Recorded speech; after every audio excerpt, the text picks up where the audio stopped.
Hi, I'm Carrie, and welcome to So Darn Fun, a channel that focuses mainly on quality clothing alterations, pattern reviews, and useful sewing how-tos. Today we're going to make an easy project that you can either keep or give as a gift. This really wonderful, cozy little scarf shawl.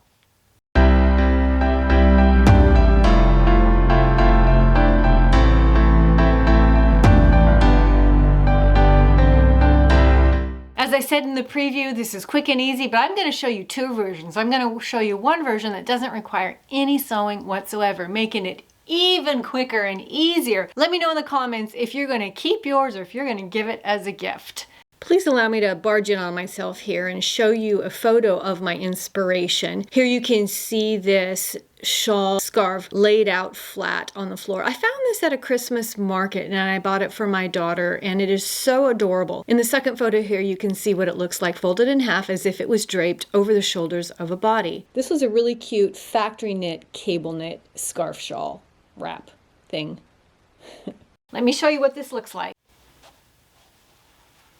You can wear it in several ways. We'll get into more styling when we're finished. All you need is one simple piece of fabric. So this shawl scarf can either be cut from the width or the length of your fabric. I'll show you the measurements I use at the table. Let's start off with this beautiful mohair. So what I have is 2 yards length this way. So it's 2 yards long, and width, I have it folded in half. Here's the fold on this side. And folded, it's measuring 30, so it's 60 inches wide. You can use so many different measurements. This one I don't want too wide. The first thing that I'm going to do is I'm going to cut along the fold. I'm only going to just use half of this width.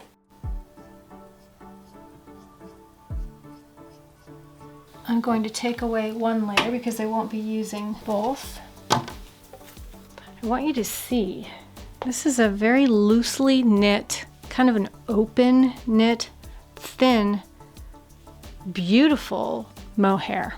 And lengthwise it has just a little bit of a stretch, but width, it's really stretchy. That factor is going to come into play when I make some decisions in a little bit.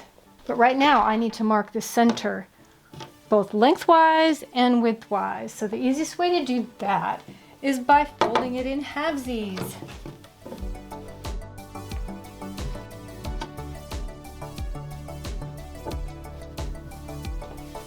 Here's our halvesies right here. So let's mark that with some pins. I'm just going to use some trusty safety pins and just kind of in general try to find about where the center point is at.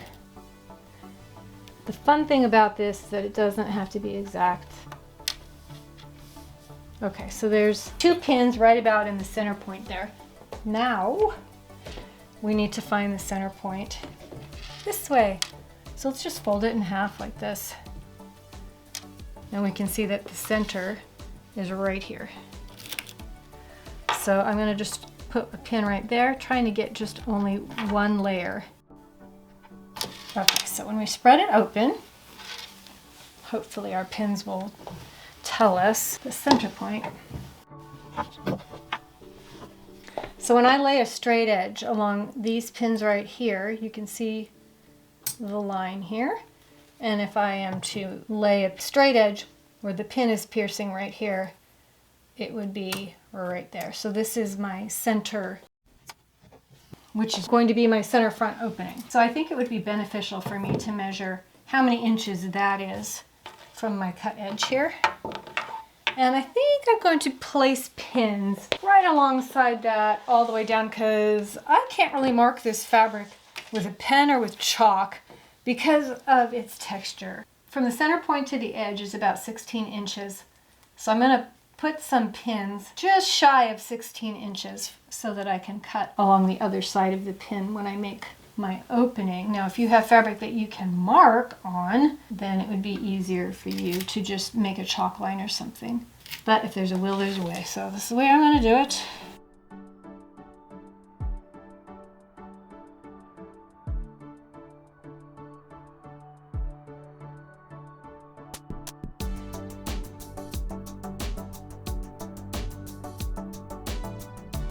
So the idea here is that I'm going to cut up this center front piece and stop right there. This is going to be my neck edge. I don't need to shape it. If I shape it, then it would be round and I'd have to come straight down and I would lose the width here in the center front. I've seen these with just coming to a stop right here and then just letting it fall around the neck just from that opening right there. Because this is so stretchy, I have a concern that it's going to stretch way out, and no matter how I stitch it down, it might just, I don't know, just be super unstable. So I have an idea. Remember this extra piece that I just kind of tossed to the side? I'm going to take a little piece of it, a little corner, and remember how part of it lengthwise wasn't really very stretchy. Widthwise of course is, but lengthwise isn't. What if I take a piece and lay it non-stretchy way along the stretchy way? I think it might reinforce it just a little bit along that little opening there. So I'm going to take, let's just do a 3x3. Okay, I've got a little 3x3 piece here, non-stretchy way. I'm going to put it face down right there at the corner, and my stopping point this way is right there. I'm going to fall a little bit shy of that and have my stopping point be just a little bit downside of this. Why is that? Because I'm going to have a little seam there, and when I fold it back, it will go back to the original place. Right about there. It would be so much easier if I could mark this. So before I do any cutting, I'm going to take this to the machine, and I'm going to sew just a little box, a little rectangular box around this area right here. So let's go to the machine real quick. Okay, so I'm just totally eyeballing this, folks. All the pins that were marking the center go that way. Start just a couple inches back from my center point going this way. So I'm going to line up the center, which is marked by my pin, right around the edge of my presser foot. And I'm just going to stitch about that far away. Okay, so you can see now that I'm right about the level of where the end of my pin is. I'm going to rotate my fabric. I'm just going to sew a little box. My pin is going to get in the way, so I'm going to kind of mark this with my eyeball here, and then I'm going to put a straight pin in going the other way just so that I know exactly where that point was. Okay, I think that's about right on the other side. Nope, a little bit more. So a couple more stitches. Yeah, that's better. See it, my pin is lining up with the foot, and I'm going to stitch back down. So we have this little area sewn right here, and I will show you what that's for here in a second. Here is that little piece of fabric I just sewed on, just so you can get some perspective. Now remember that center point that we marked? I marked my pins just to the side of it. I'm going to make sure all my pins are turned the same way. And I'm going to slice a straight line, straight as I can, up till I hit inside that box. So we'll see how well I can try and show that to you. I might turn the fabric a little bit so that I don't actually get in the way. So let's just turn it a little bit sideways like this.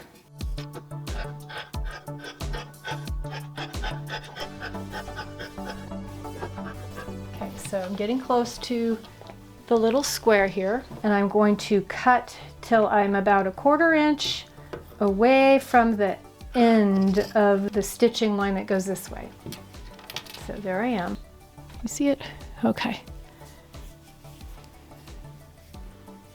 Now what I'm going to do is I'm going to very carefully clip till I almost hit those stitching marks in the corners. I don't want to get too close with this fabric because this fabric is so stretchy. Now, when I fold this to the inside, that little area is reinforced. Yeah, it's much more stable with that fabric. The body of this stretches a lot this way. I didn't want the neck edge to stretch so much. So I took a piece of the same fabric and I made the stretchiness go this way and the stableness go this way to counteract this stretchiness.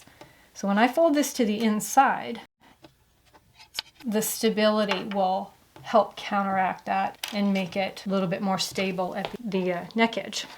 Now I take the pins out. I don't need these anymore. Marking the center lengthwise since I've already got my slice going on there. My slice is done. This is the front edge right here, guys. I have to figure out how to finish this off. Now, if you were doing this out of fleece or a fabric that did not fray or run, you wouldn't have to do anything at all. My fabric has this edge is a selvage, and I can just leave it and I not have to worry about it.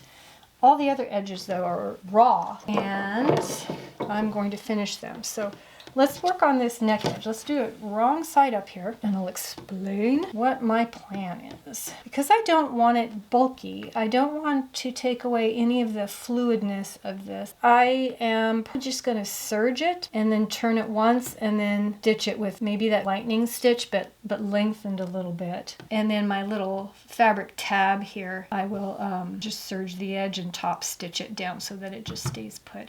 So I'm going to go serge this. I don't have to show you my serging, and then we'll get to the ironing board and iron this and then stitch it. Here's the neck opening with the little piece that I sewed on. You can see the serging around the edge, and I have pressed it to the inside. This is the inside of my fabric.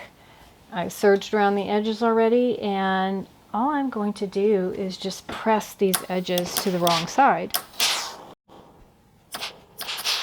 So I'm just going to go all the way around on the edges that are not salvage edges and press them back. Mine are about 1/4 to 3/8 inch. It doesn't matter. It's kind of whatever seam allowance you took on that little neck piece will just follow through into your front edges here. Here's the edge of the bottom front. Try not to stretch. This stretches so easily. I'm just trying not to stretch it as I'm pressing this bottom.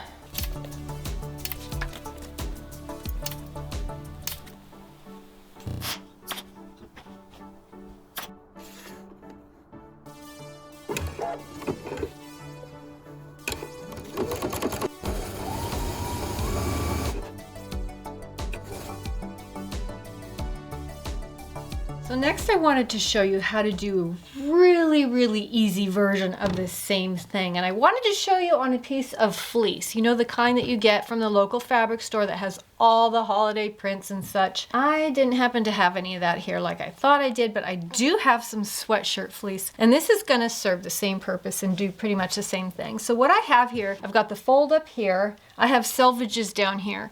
So really the width of this is 58 inches wide. I have a cut of it that's probably just under a yard. It's about 35 inches. So this is the length, about a yard. It's a little bit wider than the other one we did. And I have it folded in half here. So let's find the center point. And by the way, this is a no-sew version of it. So we've got the center point right here. And just to make this super easy, I am going to risk making a mistake. I'm going to grab just one layer of this with my scissors, and I'm just going to cut straight up that fold up until just shy of the very top. The dimensions are a little different than the other one we did. It's going to be shorter, but it'll be wider. Okay, just shy of the top right there. I don't have to finish this edge. It's not going to ravel. You can see on the sides here where it has already been cut, it just is going to end up just sort of rolling a little bit. If you get that nice thick fleece at the fabric store, it probably won't even roll. So you can either leave these ends plain or you can fringe them just by cutting every so often. I'm cutting about 1/2 inch strips, about 2 inches up. I'm eyeballing these, but if you did this, you might want to use a measuring implement to get them nice and even. I'm just giving you kind of the idea. And actually that's all there is to it. So you can have that fringe along the bottom edge of your front piece or even the back piece too. And you see how this is. Just like the other one, we've got our neck edge here. We have the front pieces that come down here. I will model these and show you what they look like. See, easy peasy. Here's some possible ways you can style it. Just wearing it down. You can see the back just is kind of flowy. You can tie it low, tie it high. One of my favorite ways is just over the shoulder, like a scarf. It is a scarf. or you can belt it. Here it is belted, both the front and back. Or you can just belt the front, leaving the back loose and just the front belted. Let's try the other one. Here's my no-sew version. Look at those cute little fringes. This one is so cozy. This sweatshirt fabric is so fleecy on the inside, it just feels so nice. And this one is wider. It comes farther down over my arms because the width that I cut my rectangle is wider, but it's shorter compared to my other one. And again, we can belt this. Belting it kind of keeps it in place, it keeps it on, won't slide around. You can be a superhero. You can belt just the front part, you can belt the whole thing, as you saw. So even the shorter one is cute. I really like these. So easy and quick. Now, I'm not going to give mine away. Just really love this. It's so cute. I hope you make one. Let me know if you do in the comments below. Once again, thank you for joining me for So Darn Fun, and have a great day. I still like this. Superhero!